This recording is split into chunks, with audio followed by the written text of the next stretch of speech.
going on, everybody? My name is Roman, and today I'm going to teach you how to make vanilla Greek yogurt panna cotta with a little bit of raspberry on top. And it's really good. It's Italian, and it's really good for if you want to impress, and it's really easy to make. It looks great, and you honestly can't go wrong with this light gelatin.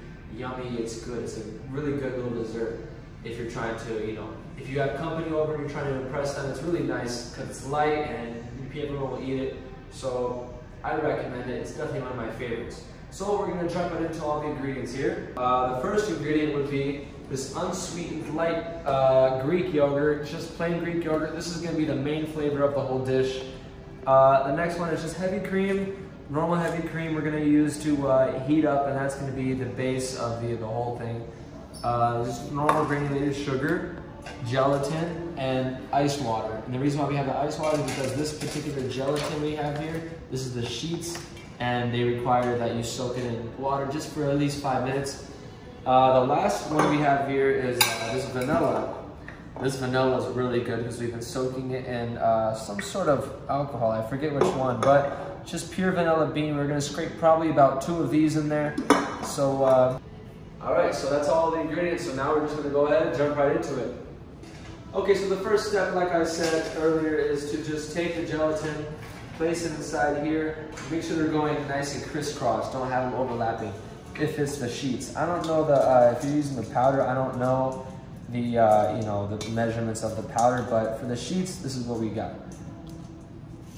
Now we're just going to go ahead and set this aside, and we're going to move on to the next thing, which is taking about 1/4 or half the cream, putting it into the pot. Basically with everything else, the sugar, the Greek yogurt, and just leaving the rest of the cream aside so that way we can just cool it down. All right, everybody, so we had to relocate back to this area because unfortunately where we were, there were no outlets for my little handy-dandy induction burner here. So, like I said in the last clip, first thing first, take about 1/4 of the cream and just go ahead and put it in the pot, just like that. Not all of it, because the rest you're going to use to put back in there when you're all done cooking it, and you're going to use that to basically just cool it down. So next step, once the cream is there, go ahead, add the sugar. Then you're going to add the Greek yogurt. So you can go ahead, throw the Greek yogurt in here too. You make sure you scrape all the sides off too. All right, set this aside. Turn this on and just start giving it a good steer, just like this. Go ahead. All right, so once it starts getting hot, not too hot, but just a little bit steamy, then we're gonna go ahead and take our gelatin, wring out as much water as we possibly can, and then we're gonna throw it in there, steer it up. Once that gelatin's dissolved and this all gets pretty warm, we're gonna go ahead and add the rest of the heavy cream. So one thing I forgot to mention too is that we need to take some vanilla bean, go ahead, throw it in there. So I forgot my knife, I forgot everything, so I'm just gonna basically squeeze this out. You don't need a whole lot. Maybe just 1 vanilla bean, or if you have vanilla paste, go ahead and use that too. Go ahead and mix this up. Ooh, you can just smell the vanilla already. See, it's very colorful and vanilla now. All right. All right, so that's getting pretty hot now. So now we're gonna take our gelatin, lower this. See the gelatin? Now it's like this. See, it's all elasticy now. So we're gonna take our hands, just kind of wring it out a little bit. Okay, if some water's in there, go ahead, drop it in there, just like that. Just steer that in. That's gonna dissolve pretty easily. All right, so I just went ahead and checked this. It's pretty hot. It's probably gonna start simmering if I stop steering it. So that's perfect time because now we're gonna take the rest of the heavy cream. We're just gonna slowly pour it in there, just like this, as we mix. There you go. Take our spatula, scrape it all out. Boom, just like that. All right. Give that a good mix, and then you should be done. All right, I let this go for just another minute. I just turned the gas off. Now we're gonna take this mixture, we're just gonna pour it into this container. The reason why we pour it in here is just so we'll have an easier way to pour this into our glasses.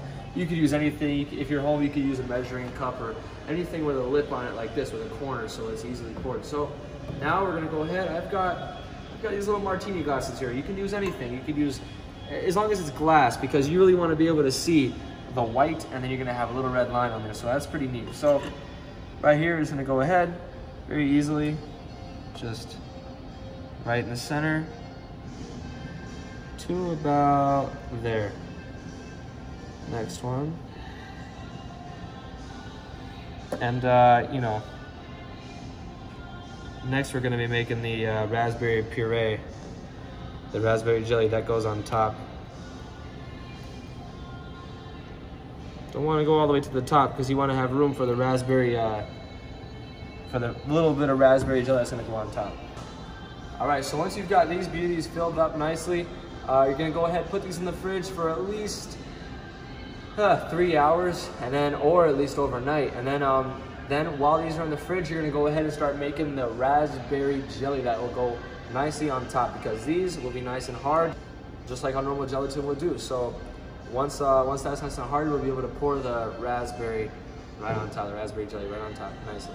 All right, so now that you've got the whole panna cotta mixture made and it's probably in the fridge now, we're gonna go ahead and start making the raspberry jelly that goes on top. This raspberry jelly is just really for the color. It's got a nice little hint of raspberry in there. It's mostly raspberry puree, a little bit sweet. It uses gelatin, and the ingredients are really simple and it's really easy to make. So if you come closer, I'll show you guys exactly all the ingredients we have.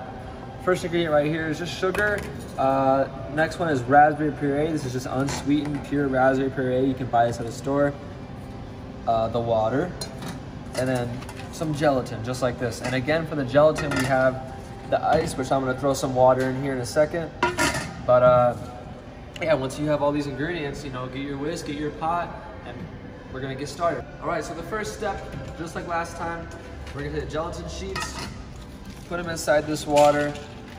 Depending on which gelatin you have, I don't know the ratio between the powder and the sheets, but all right, just gonna go ahead and set them in there, put this aside. Now, next step is we're gonna get our pot, we're gonna get our raspberry puree, our water, and the sugar, and literally just throw everything in the pot, bring it to a little simmer, throw the gelatin in, get it nice and hot again, and then that's it. That's it. That's how easy it is. So this is gonna be a quick little part, so we're gonna go ahead and get started for you. All right, so I got my pot, I got whatever heat source I'm gonna be using. So like I said, just take all the ingredients, pour them in. Raspberry goes first. Sugar. And the water. Just like that. Make sure you try to get all the water out. All right, boom. Now, we're gonna take a whisk. I'm just gonna whisk this up until the sugar dissolves and it starts to get warm. It's gonna warm pretty fast because it's such a small amount of ingredients.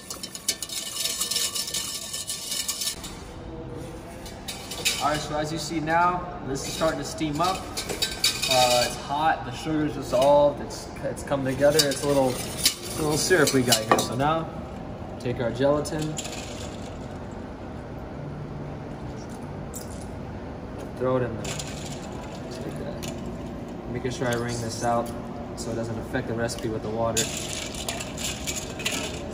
All the gelatin. Okay, now we're gonna stir this in there.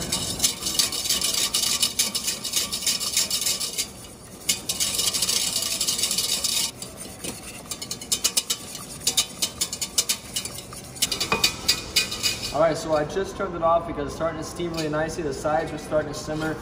Basically, you don't want to boil this because when you boil the raspberry, it changes it. So you're better off not boiling the raspberry for sure. So now this is done. We're gonna go ahead, set this aside, let it cool down just a little bit. Maybe pour it in a different container. But yeah, then we're gonna go ahead and pour it into our chilled panna cotta glasses. All right, so now we have our panna cotta. It's been sitting in the fridge for a few hours, and it's nice and settled. It's just like pudding or jelly, whatever it is. We're gonna take this mixture and pour this into a separate container so it's easier to pour. I'm guessing. All right, so now we're gonna go ahead, pour this gelatin mixture right on top of here. Not too much. Just like that, nice thin layer on top, you see? Perfect.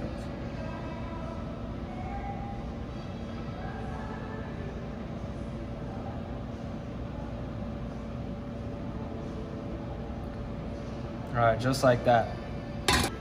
Now you're gonna carefully take these, you're gonna set them in the fridge.